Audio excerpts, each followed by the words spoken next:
Hello বন্ধুরা, আমি সুস্মিতার নতুন একটা ব্লগে সবাইকে স্বাগতম জানাই। আশা করি তোমরা সবাই খুব ভালো আছো এবং কে কোথা থেকে ভিডিওটা দেখছো অবশ্যই কিন্তু কমেন্ট বক্সে জানিও।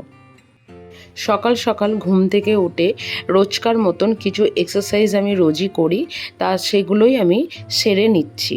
তো এই এক্সারসাইজটা কিন্তু আমাদের জন্য কিন্তু একটা খুব ভালো হ্যাবিট। তো যারা এক্সারসাইজ রোজ করেন তারা কিন্তু জানেন যে এটা আমাদের শরীরের জন্য ঠিক কতটা ভালো। তো চলুন এক্সারসাইজটা করে নিই।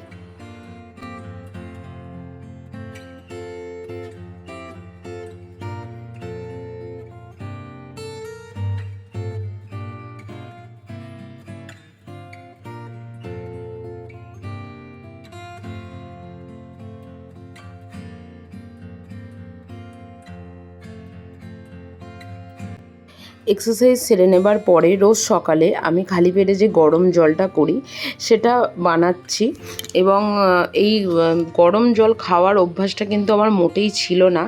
এবং সবথেকে বড় কথা হচ্ছে যে গরম জলের টেস্টটাও কিন্তু খুব একটা ভালো লাগে না। তো এটা এক দিদিভাইয়ের জন্যই আমার সম্ভব হয়েছে, তো অবশ্যই তাকে থ্যাংক ইউ।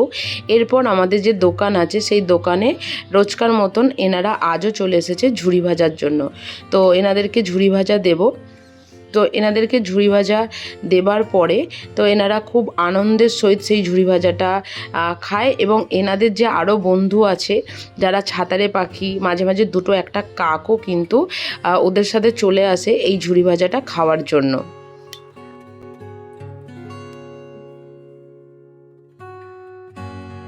এরপর দুপুরের যে রান্নার যে ব্যাপারটা থাকে সেটা বেলায় আমাদের কমপ্লিট হয়ে গেছিলো।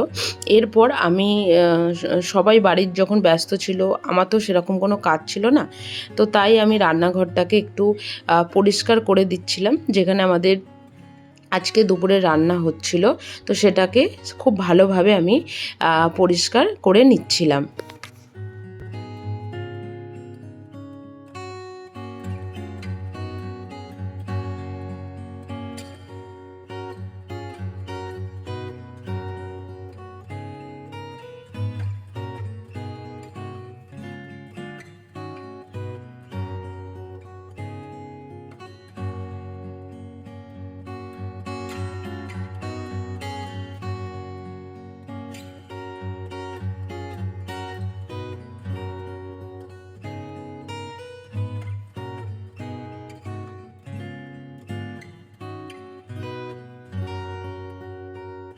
এরপর বেলা একটু ফল আর আমন্ড বাদাম খেয়ে নিয়েছিলাম। এরপর একেবারে চলে গেছিলাম দুপুরের খাওয়া দাওয়াতে। তো দুপুরের খাওয়া দাওয়াতে ছিল আজকে পুঁই শাক, মাছের ঝাল এবং ডাল এবং ওল ভাতে আর স্যালাড। এরপর দুপুরে খাওয়া দাওয়ার পর রেস্ট নিয়ে মা করছিল রাতের লুচি। তো এটার সাথে সাথে আজকের ব্লগিংটা এখানেই শেষ করলাম। যদি কিছু ভালো লেগে থাকে অবশ্যই লাইক করো, শেয়ার করো এবং চ্যানেলটি অবশ্যই সাবস্ক্রাইব করো এবং তোমরা খুব ভালো থাকো এবং সুস্থ থাকো এই কামনাই করি। তো আজকের এই লুচি এবং ঘুগনি দিয়ে আজকে আমি আমার ব্লগটা এখানেই শেষ করলাম। টাটা, নেক্সট আরও একটা ব্লগে দেখা হবে।